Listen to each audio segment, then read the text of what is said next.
How to make a mind blowing Farah Khan special yakhni yakhni yakhni pulao. सीधा cooker में बनता है, मैरिनेशन की कोई ज़रूरत नहीं।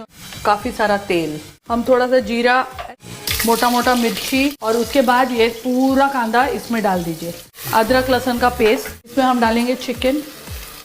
चिकन पानी छोड़ेगा तो पानी मत डालिए।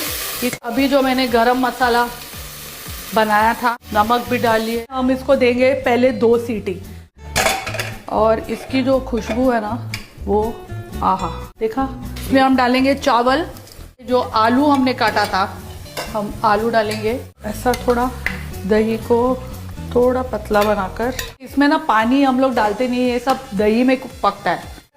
चिकन है तो एटलीस्ट अभी 4 सीटी और चाहिए होगी। ओहो, माइंड ब्लोइंग।